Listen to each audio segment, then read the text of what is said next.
Boy Scout? Oh, how a Boy Scout turned into a $1.2 billion drug lord? Wait a minute. The biggest criminal trial in the history of the internet is over this morning. Ross is an exceptional person. He's an Eagle Scout, scholarship student, scientist. He is charged. This nigga on some Breaking Bad shit, bro. How you do this? I want to have had a substantial positive impact on the future of humanity by that time. You got the call, you know, Ross is in trouble, and what went through your mind? In 2013, Kirk and Lynn Why I never heard of this, bro? some bad news. They found out their son, Ross, was secretly a criminal and that he'd just been arrested. It was like a bomb went off in the house. We had no idea that anything like that was coming. They said Ross was peace-loving and compassionate. Would y'all rather your son be a criminal or like... I forgot what I was even gonna ask, bro. Like, what would y'all do if y'all find out y'all son is getting like 25 to life for like something? Ross created Silk Road, a website where people could buy and sell items like fake IDs, hacked passwords, and harmful substances. Court documents say Silk Road sold $1.2 billion worth of and illegal services. I'm not gonna lie, if I ever find out that my kid getting like 25 to life, bro, I'm gonna have to like put on that type of into a criminal kingpin who put hits on fuck. He was like Tyler Perry type of acting.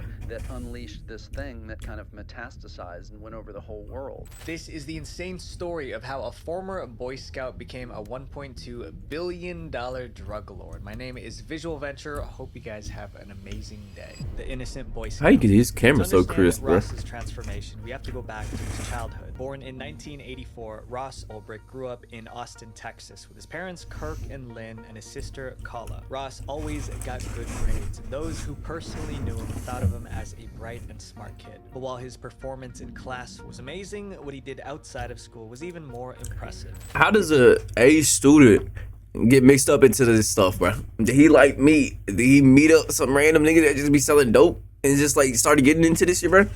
Like how you tap into the method, bro? And how do I tap into the method? And he was an exceptional kid. He had qualities that are noble. As a kid, Ross was a Boy Scout. The mission of the Boy Scouts is to prepare young people to make ethical. Ooh, what if he was selling dope to the other Boy Scout? Ooh. Help others at all times and stay morally straight. He cares about people. He's honest, trustworthy. Ross was so good that he was promoted to Eagle Scout, a position given to Boy Scouts with the best character. Thanks to his good grades, Ross earned a scholarship to the University of Texas at Dallas. Dang, so he had everything going for his life. He landed a graduate scholarship at Penn State for a master's in material science and engineering. Attending college is normally a good thing, but for Ross, it was the beginning of the end. Because something happened in college that erased his picture-perfect childhood and made Ross the most famous criminal in the short history of the internet. The big question is, what happened? The criminal was... I'm gonna say, Ross's problems began when he was getting... this nigga finna go through like a Gotham type of backstory, bro. Cause like, how the fuck did he go from like a A+ student doing everything all picture perfect, like the Golden Boy, to a fucking $1.2 billion drug lord? 2008. Back then, he worked as a research assistant and was even on track for a PhD scholarship. But Okay. everything went downhill when Ross got involved in campus discussions about freedom and liberty. The main idea was that everyone owns their body and life, so they should be free to choose how they live. In other words, as long as they're not hurting anyone, they can do whatever they want. Ross loved this concept. Really, his was more of a libertarian viewpoint. I mean, it was like, you choose what you want to do for yourself and do it. Unfortunately, Ross twisted this idea. The crypto anarchists have said, no, he's actually not a libertarian. He goes farther than the libertarians. He's more of an anarchist. He's more of a revolutionary. Ross believed that everyone should be free to buy and sell whatever they want without the government saying certain products are bad or against the law. He believed if people wanted to consume substances, they should be able to without getting arrested. You should put in your so essentially, In Ross's eyes, this was what it meant to be a free individual. this nigga trying to turn the streets into real Gotham. This nigga Joker supplying the gas. Challenge the system and do something to help people make their own choices, however they individually saw. This nigga on some Aaron Yeager type shit, bro. He finna free us beyond the walls. Would lead Ross down a dark path. path, destroying his life and the lives of those around him. I just wanted to change the world. Ross finished his master's in 2009 and was excited about life after college. He moved back to Austin to start his own business. However, Pre-back the world of shots. business What you mean? actually didn't Dude! surprise Ross. His first meaningful experience was just around the corner. Being an entrepreneur was tougher than Ross expected. During this time, he recorded his thoughts in a journal. First, Ross tried day trading, which is when you buy stocks at a low price and ideally sell them for a higher price on the same day. But day trading proved to be difficult, and Ross didn't have much money. Tweaking. Who tweaking, bro? Eventually, Ross quit day trading and started Never tweaking, bro. a video game company. Unfortunately, that failed too. By this point, Ross was disappointed. He wrote in his journal, "I felt ashamed of where my life was. I left my..." So bro just taking L's back to back to back to back, bro. He ain't get a lucky streak yet. I start selling drugs too. Before Ross could drown his sorrows, he found a new money-making opportunity right under his nose. Ross's downstairs neighbor invited him to join a business called Good Wagon Books. The business collected used books and sold them online for a profit. Ross joined the company and soon he was making good money. But Ross hadn't forgotten his college dream to free the world, and now he had a plan to do it. Ross's big idea was to create a website where people could buy anything anonymously with no trail whatsoever that could lead. So he made the black market. Log into the site, browse or search for whatever services they want, and then anonymously pay for it through Bitcoins and have it sent to whatever location they want. Ross learned to code and started building the website. To make sure the police couldn't trace the site back to him, Ross put the website on the dark web, which is a part of the internet that's made up of hidden sites you can't find. Bro, how do motherfuckers, like, how do niggas get into the dark web? Like, how do you just stumble upon that shit? Do you gotta get, like, jumped in? Do niggas gotta, like, kidnap you and then jump you in? And then you could be, like, have access to this? How do you do this shit?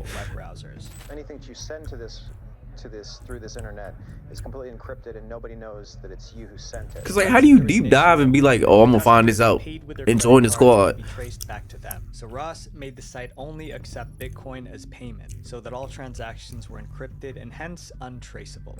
You know, in cybercrime, you go after one, the IP address, and trace it through the network, or two, you go after the cache, and this one kind of blocked both. Although he had to keep it a secret, Ross couldn't resist the urge to brag a little bit. So he went on his LinkedIn profile and wrote, "I'm creating an economic simulation." Oh, so he was snitching on himself.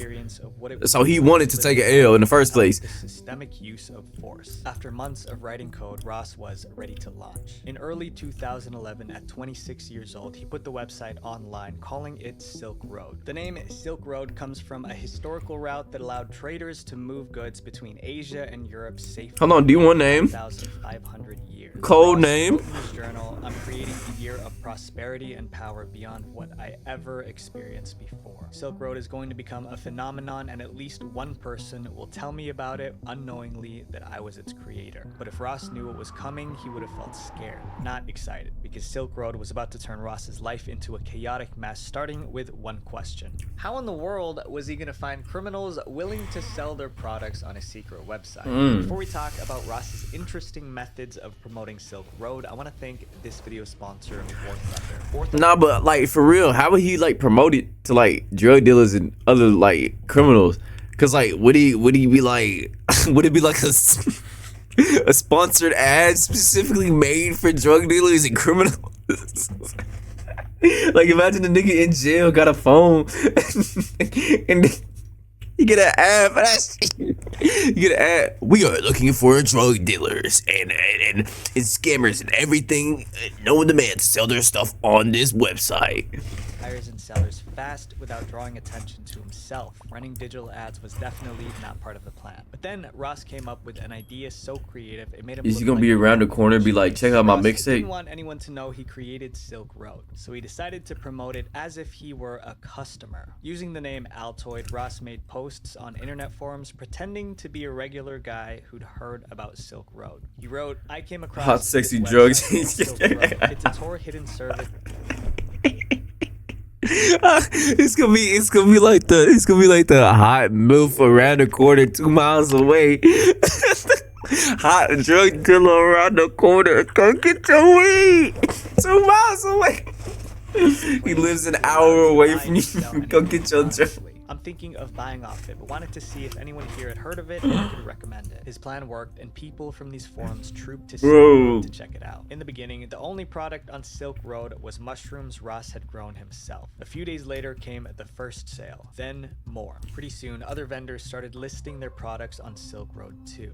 Bill, not his real name, is a vendor on Silk Road who posts to customers in Australia. The products were like, how do you get into this, bro? With sellers from more than 10 different countries. He says business is good. Australian traffic is, doubled, tripled, quadrupled. There's more vendors now. There's definitely more buyers. Ross had a booming business, and it even got to the point where he began creating seller guides to ensure products were free from detection. Buyers could Niggas got a how-to guide to that bitch. After receiving their items. It was the first of its kind, and people sought it out. They realized that this was a new way to do basically like illegal e-commerce, essentially. I feel like Uber Eats should do this, bro. He was hit with a bigger Uber Eats should do drugs, bro. Someone Ross deeply cared about, his girlfriend. Ross met Julia Vi when they started dating at Penn State University. She was a freshman, he was a grad student. They were so close that when Ross got his master's degree and moved back to Austin, Vi left school and moved to be with him. However, nigga, I'm about to cry. That's true love right there. Oh. Hold on. I hope they get back together, nigga. On me. When Ross told Julia about Silk Road, Julia hated the idea and was worried Ross could get arrested. But before they could solve the first issue, Silk Road caused another one. As he worked on Silk Road, he began spending more and more time in their bedroom on his computer practically 24/7. Oh yeah, I would have deleted Silk Road for her. I would have deleted Silk Road for her. Yeah, nah, I'm deleting Silk Road for her. I don't care if it made me like an M already, bro. I'm deleting it, bro. Because I wanted to go out. I wanted to have fun, and he was like, Julia, that's a waste of time. Eventually, Julia couldn't take it anymore, so she broke up with Ross and moved out. Julia nigga lost a bad bit, bro. Probably one of the main reasons why we broke up was because I felt like I'm horny right now. No, bro, she's just a beautiful girl, bro. Bro, she literally left college to be with this man after he graduated, bro. Like that's a day. That's a loyal. You know what she is? I'm deleting the website. Secret website to the entire world. And doing that would put a target on Ross's back, turning from a nobody to one of the most wanted men in America. In June 2011, a blog called Gawker published an article about Silk Road that went viral. Suddenly, millions of new customers were visiting the site. Hundreds of thousands of users use the impossible to trace website, which sells forged documents and even Hitman? It's called the Silk Road. Ross wrote in his journal, Silk Road. Boy. You can see right when it happened, a huge spike in signups. Just look at some of the 13,000 items offered through that underground site. But the publicity came with a downside. Silk Road was now on law enforcement's radar. Ross wrote in his I was finna say, bro. The US government, my main enemy, was aware of me, and some of its members were calling for my destruction. Ross was feeling very anxious, but soon his anxiety turned into confidence. Because Ross was about to meet someone who'd teach him everything he needed to be a real criminal. This nigga got his own master Roshi in drugs. This nigga got his own sensei in how to sell that dope. How to sell to a fan. Bro.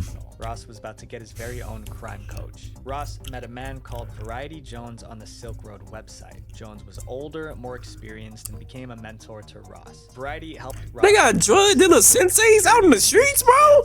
What? Ross wrote in his journal, Variety Jones has helped me see a larger vision, a brand that people can come to trust. What's good? What's good? Oh. In the same boat as by 2012, Ross what's poppin'? Sometimes paid Jones as much as $60,000 per session. But the most important $60,000 Jones did was help Ross create an alter ego. Jones suggested that Ross adopt the name. Nigga got a sensei. That's what I'm saying. Princess Bride.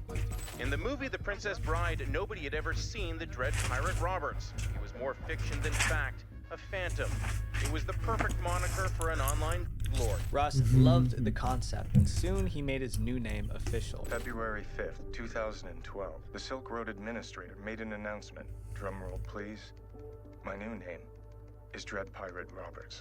Thanks to his new L name, nigga. L name. No or to the name or anything, bro. He was supposed to get caught, bro. He was bound to get caught. No or to the name. None. When he was running Silk Road. However, becoming Dread Pirate Roberts pushed Ross deeper into the dark side. Now that the FBI, DEA, and other agencies were hunting him, Ross was more paranoid than ever, so he took extra security measures. For instance, when Ross hired remote workers to help him manage Silk Road, You can't trust nobody whenever the whole country on your ass, bro. Pirates are hard back then. That's not a good pirate name, bro. That's like if a nigga pull up saying Black Pirate Robert. That nigga don't sound tough. That sound like a nigga you could whack off it real quick, bro. You gotta be like, but while Ross was being extra careful, orange beard. Yeah, one Silk Road employee would mess up, and it would make Ross so mad he crossed a line he would never cross before, turning to the dark side. Curtis Clark Green was a Silk Road employee who got himself in serious trouble. In January 2013, Curtis was arrested in a sting operation by the DEA. Two of the arresting agents were Carl Force and Sean Bridges, both Baltimore Silk Road Task Force members. The first agent, Carl Force, had signed up on Silk Road, posing as a seller named Knob. Using this undercover identity, Knob started chatting with Dread Pirate Roberts until they became friends. After Curtis Green was arrested, agents Force and Bridges pressured him to spill everything he knew about Silk Road, so he did. Green told them everything, including his employee credentials. Green also mentioned that as a Silk Road employee, he had access to Bitcoin in the Silk Road system. But telling these agents about Silk Road Bitcoin was a big mistake, because Mark Force and Sean Bridges had something new in mind. They turned out to be corrupt cops. After the interrogation, one of the agents... Yo, the lore is getting lore and lore and lore. These niggas are corrupt cops. These niggas finna get into that beating. Yo, this, what is this Gotham villain plot? Yo, are you trying to be the next drug lord? I'm taking notes, bro. I'm trying to find my ways, bro. They're gonna pack him. Nah, they gonna try and take it for themselves, bro. Silk Road account to his own personal Bitcoin wallet. The corrupt cop sets out to bust Ross, and then at a certain point he says, okay, I'm gonna rip this kid off instead. If I can't bust him, I'm gonna steal the money and I'm gonna use it for my own purposes. Later that day, Ross realized Clark Green's account had stolen 20,000 Bitcoins, worth about $350,000 at the time. I ain't gonna lie, I would've did the same shit. I can't lie. Stolen the money. Ross was furious, but he didn't know what to do, so he turned to his criminal coach, Variety Jones, for advice. They considered Duke's behind you. Returning the stolen money. Green's punishment to be so severe it would make everyone scared to break the rules. Therefore, Variety Jones suggested the ultimate ending. Dang, Duke. Ross agreed and replied, I would have no problem wasting this guy. Now, they needed a hitman, and by coincidence, Ross offered the contract to Knob, the same undercover DEA agent who had arrested Green and Carl Force. They agreed on $80,000 for the job. But Knob was a DEA agent. Was he actually... I ain't even do nothing, bro. No, but he still wanted the money. So instead of actually ending Green, he would fake it. Knob made Green lie on the floor and splashed Campbell's Chicken and Stars soup on him.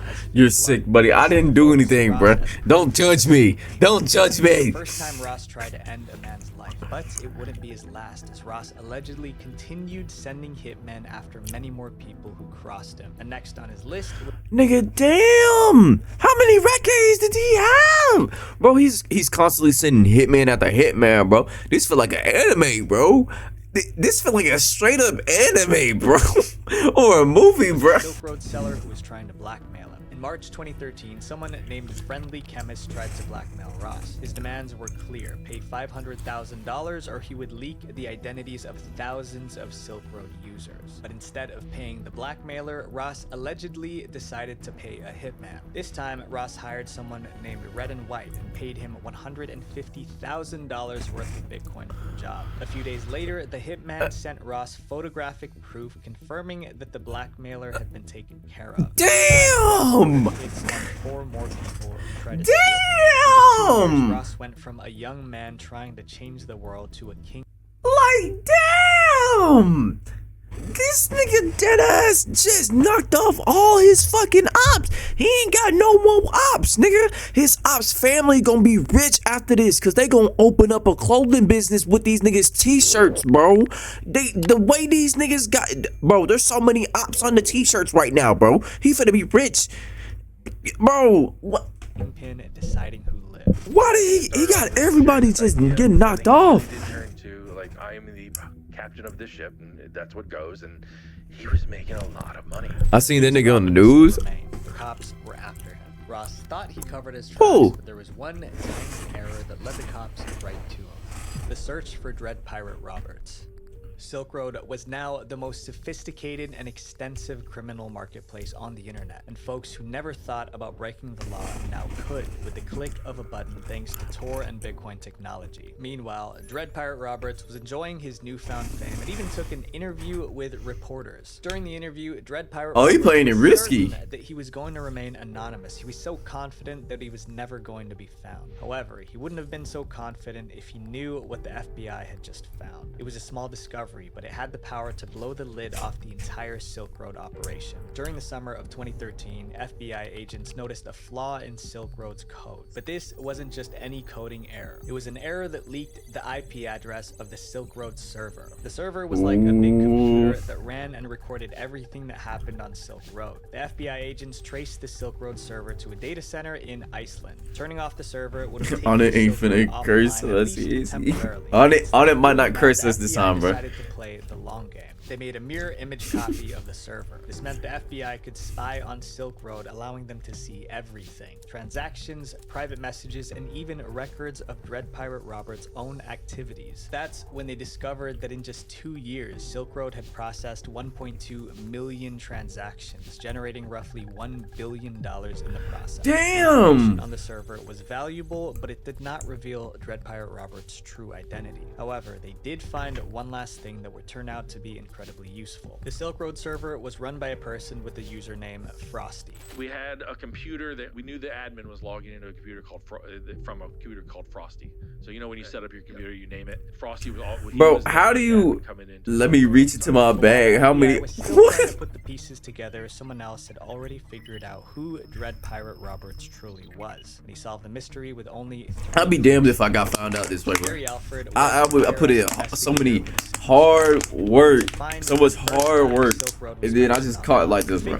How many songs? At least 5. Before it got big, and that someone was probably Dread Pirate Roberts or someone close to him. So Gary entered Silk Road onto Google and discovered a post from January 2011 on a Bitcoin forum. The post was written by someone called Altoid, who described Silk Road as kind of an anonymous Amazon.com and gave steps on how to find the website. Altoid also made a similar post on shroomery.org. Remember, these were the posts Ross made in his marketing plan to grow the website. Gary made a note that Altoid was the first person to talk about Silk Road online. Next, Gary decided to check out some of Altoid's other posts. He found several, however, one from D1 Gary right now, bro. I can't even lie, bro. In that post, Altoid was trying to recruit programmers to work in a Bitcoin startup company. This was interesting because Silk Road could be considered a Bitcoin startup. Although this was all good stuff, it was the last part of the post that blew Gary's mind. It said, if interested, please send your answers to the following questions to rossolbricht@gmail.com. Gary was looking at the name of a real person, Ross Ulbricht. However, Gary wanted more proof,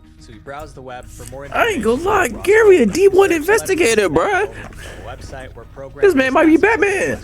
In March 2012, But not, he can't be, someone with the because I am. username Ross Ulbricht asked a coding question about Tor, the dark web browser that Silk Road was running on. First, Ross posted the question with his real name, and then less than 1 minute later, he changed his username from Ross Ulbricht to Frosty. Gary didn't realize he's how stupid as important fuck. the name Frosty was, but with his final discovery, Gary raced to the FBI to blow the He's whistle on stupid as Ross. fuck. In September 2023, Gary Alfred contacted the FBI and explained why he thought Ross Ulbricht was Dread Pirate Roberts. The agents thought Gary's discoveries were interesting, but they weren't so sure that Ross, who used to be a kind Boy Scout, was a criminal mastermind. That was until Gary said Ross changed his username to Frosty on Stack Overflow. I said, well, there's one other link I found. I found that Ross Ulbricht Bro, ooh, I'd be sick to my stomach if I made $1 billion and had to lose all that just because of a slight mistake that I did in the past, bro.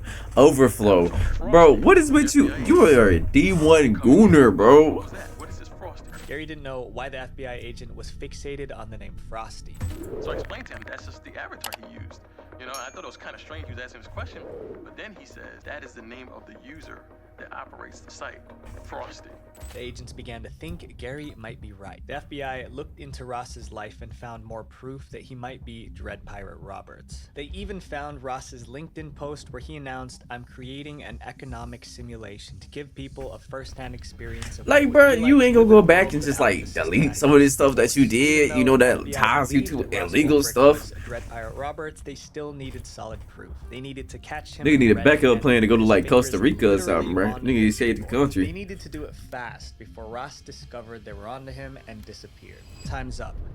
Within 10 days, the FBI got an arrest warrant for Ross. Then they headed to San Francisco, where Ross lived under the fake name Josh Terry. The clock was ticking and they still didn't have a plan to catch him red-handed. The FBI put surveillance on Ross to monitor his daily habits and movements. Of course, they needed to arrest him when he was logged in as Dread Pirate Robert so he wouldn't be able to claim innocence. Finally, the FBI came up with a plan, but it was risky because one mistake could allow Ross to lock, encrypt, or even smash his laptop, destroying the evidence they needed. On October 1st, 2013, plain-clothed FBI agents followed Ross into a public library. It was a quiet day.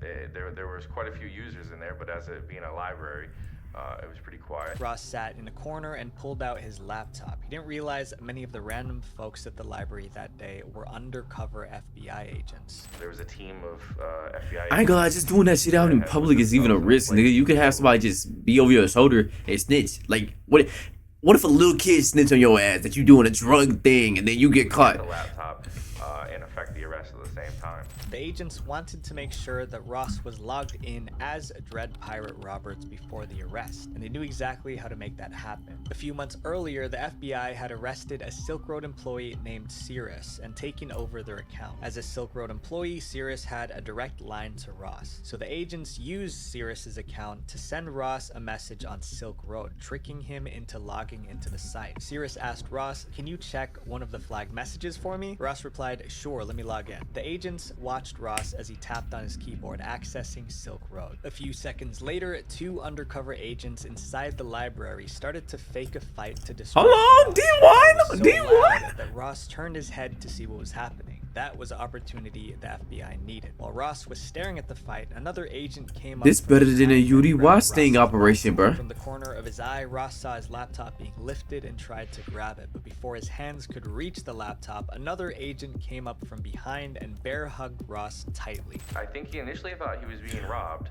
of the computer, but then once identifications came out, he understood what was happening. The FBI agents checked the laptop and heaved a sigh of relief. Ross was signed in to Silk Road. It was Dread Pirate Roberts. Damn. Journal. The FBI shut down Silk Road immediately. News of Ross's arrest spread like wildfire. Damn. I ain't gonna lie. Cause like, think about it, he could have been like married and had a wife and kids if he just like deleted the site and like, you know, paid attention to his shawty, but now he arrested, lost 1.2 billion, bro. They can't even go band for band no more. This nigga gotta go fucking prison food for prison food. I'm gonna go eat. Don't do songs without me. Who you calling the? Conspiracy and engaging in continuing criminal enterprise. But Ross wasn't going down without a fight. You know what, bro? I hope you get pushed into the time machine to get put into the bus boycott ages, bro. Prison life awaits. The trial began in January 2015. Ross's lawyers claimed that he was being set up. I hope somebody got Gorilla Glue on their hands and Indian burn your arm, nigga. Team claimed he created Silk Road as a harmless economic experiment, but gave it up after a few months and handed it over to other operators who later... Look in the mirror. Alright. You look in the mirror. Start a lock ass. Yeah. Putting hits on 6 people. Ross was so confident in his defense that he turned down a plea deal. He was offered a deal at a certain point and he turned it down because I think it was 10 years. Ross's lawyers argued that I would have took the 10 years. Shouldn't be blamed for the bad things others do on their sites. They also accused the FBI of breaking the law to find the Silk Road server. They have not said how they found Silk Road server, what methods they used. Niggas was defending him. And if you don't Wait, say how, he could have got out. wasn't He could have got out. Ross's lawyers made good arguments, but still there was a mountain of evidence against him.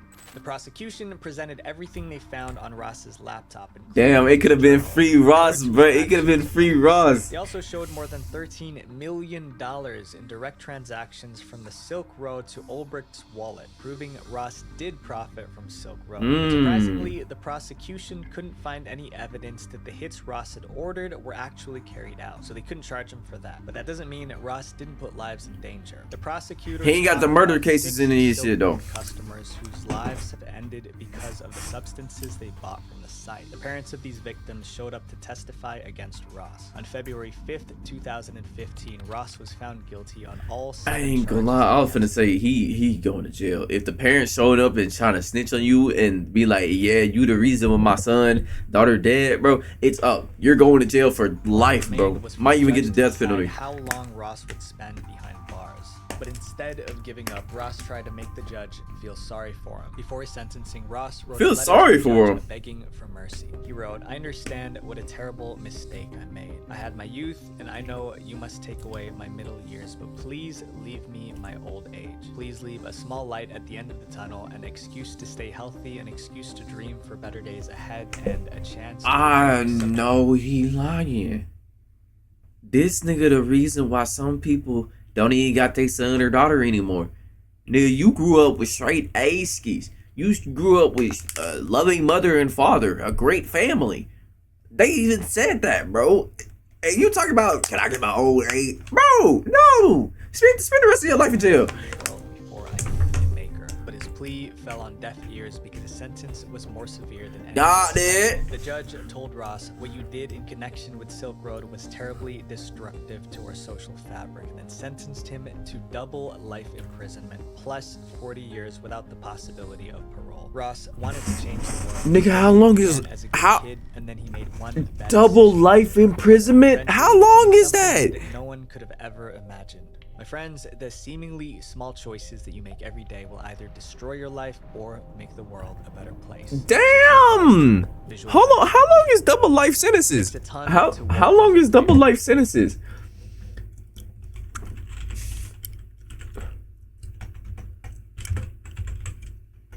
Double life sent. That's like 50 years? Hold on.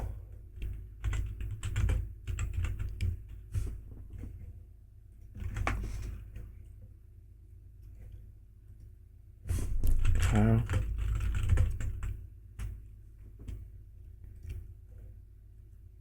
$50 years. 50 years. It's 50 years. A double life sentence is 50 years. He ain't making out, bro. Hey, well deserved though, cause I can't even lie, bro. You know what I'm saying? You know what I'm saying?